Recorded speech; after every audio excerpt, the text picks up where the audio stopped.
So I see there tends to be a general consensus between this dynamic of having like a more superficial self that's run by social conditioning, and then an authentic self that is really more connected to our natural or authentic expression of who we are.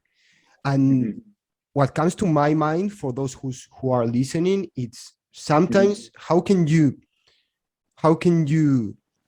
discern what aspect of you is more authentic or which aspects of you are more conditioned, especially when you feel that you're, as a man, are not comfortable in the moment you are right now in life or how you're showing up in life? Because I find that pretty tricky also.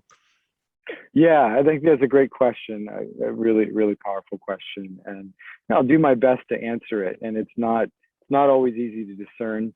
And that's number one, that's one of the reasons why I value community and value men's community, especially in the culture that I aim to create, which is a culture of deep honesty and reflective feedback.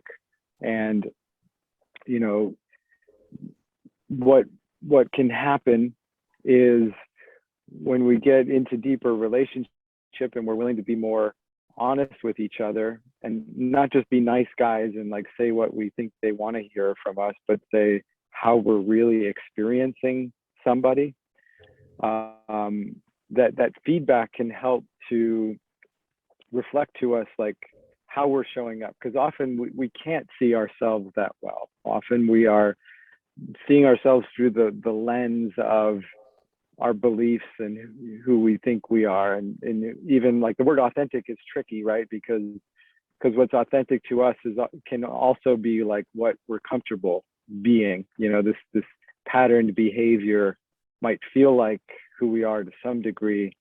But I think also most men, even though they, you know, feel a sense of like, oh yeah, I'm just being myself, if they're really honest with themselves, they probably know that they're not fully actualized. Like, you know, something's a little missing. And, you know, the men that are ready for that work, like they listen to that. They're like, oh yeah, like I know there's something more.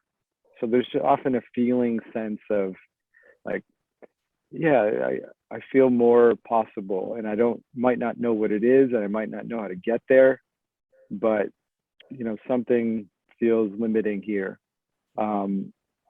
So it's those two pieces. It's like trusting our deep honesty with ourselves, but also inviting relationships that are deeply honest, and they can reflect back. Like you know, in a good men's circle, a man might say something, because we can communicate whatever we want and kind of bullshit our way through certain communications and like put on like, oh yeah, I'm good, yeah, I'm fine, right?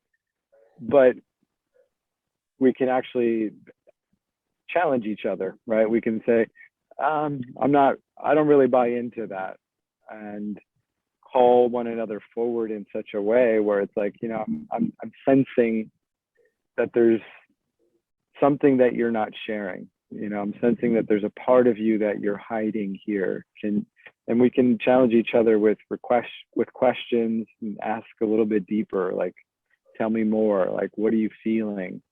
So those are some pieces, and, you know, it's not always straightforward, but that's one way we can start to distinguish. And sorry, there's a dog here under my table.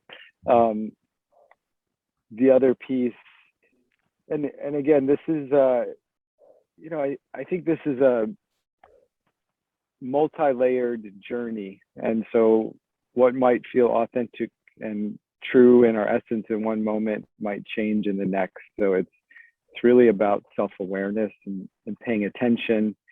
And I find that, you know, deep alignment with our essence, there's a lot of energy there. You know, there's like a current of vitality when we're in that place. And it's, you know, I'm not saying I live there all the time. It's a process of always, you know, adjusting, you know, kind of tuning myself. This is my own practice, is like, you know, what needs to be released in this moment so I can be more fully here. And sometimes that will look like getting deeper into my body, you know, because our bodies are part of the reflection of our beliefs and our conditioning. And so that's why I love embodiment work, but that's another subject.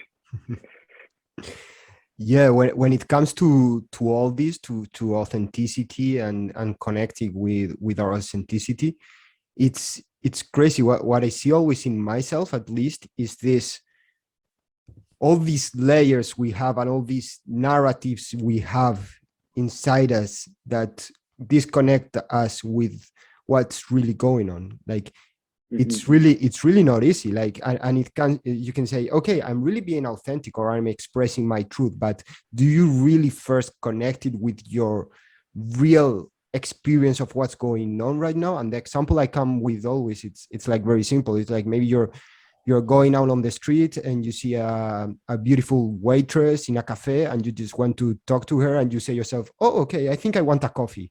And you sit down and you really tell yourself, yeah, I want a coffee. And you tell your friends, let's sit down and have a coffee.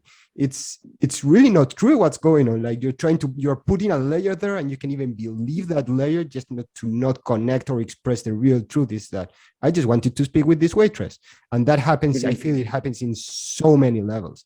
And when we are speaking to the world, it's really very, very difficult to show up in integrity and sincerity. But because in first place, it's very, very difficult to connect with sincerity with oneself and one's desires and one's impulses and real truth. Yeah, it is, you know, because I think desire is a good avenue to get in touch with our truth, right? Because we, you know, many of us have been conditioned to deny what we really want, and so that's one way in, and there's all of these inroads.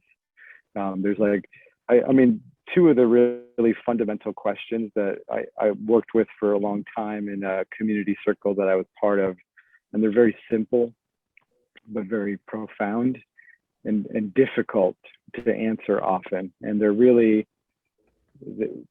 what am I feeling right now? And what do I want right now? It seems so simple, right? But you know, even just the layers we put around, like what it's okay, you know, it's okay to want what we want.